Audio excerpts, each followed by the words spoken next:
রাজধানীর ভাসানটেক বিআরপি মাঠে ঢাকা ১৭ আসনের ছাত্র, যুব ও নাগরিক গণসমাবেশে কথা বলছেন জামায়াতে ইসলামীর আমির ডাক্তার শফিকুর রহমান। সরাসরি যাচ্ছি তার বক্তব্যে।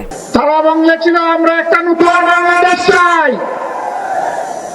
তারা বলেছিল আমরা একটি দুর্নীতি দুঃশাসন মুক্ত মানবিক বাংলাদেশ চাই।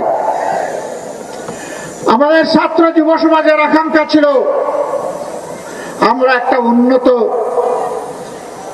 শিক্ষা ব্যবস্থা চাই। শিক্ষা শেষে আমরা আমাদের হাতে কাজ চাই।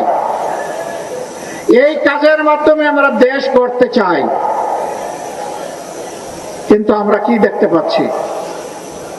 কেউ কেউ এই পরিবর্তনে খুশি নন। সম্ভবত কারণ এটা পরিবর্তনটা আমার বা তাদের নেতৃত্বে হলো না কেন। নেতৃত্ব তো ভাই আমরা দিয়েছি।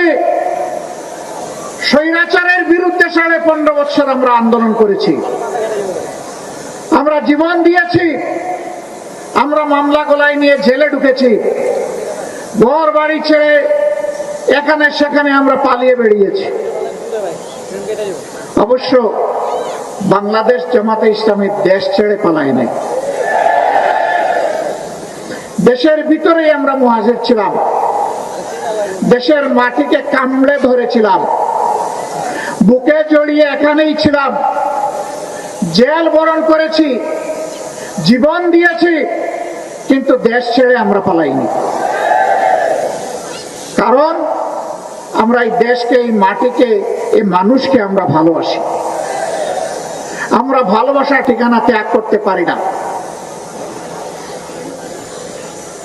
দেশের আপামর জনগণ পুরানা বস্তা বসা দুর্গন্ধময় সেই রাজনীতি আর চায় না।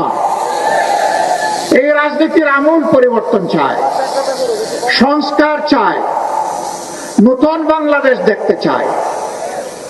নতুন বাংলাদেশ পুরাতন ফর্মুলায় আর চলবে না ইনশাআল্লাহ।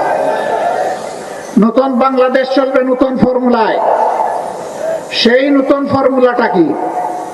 সেই ফর্মুলা হচ্ছে আগামীতে জনগণ আর কোন দলের পক্ষপাত দুষ্ট কোন সরকার দেখতে চায় না।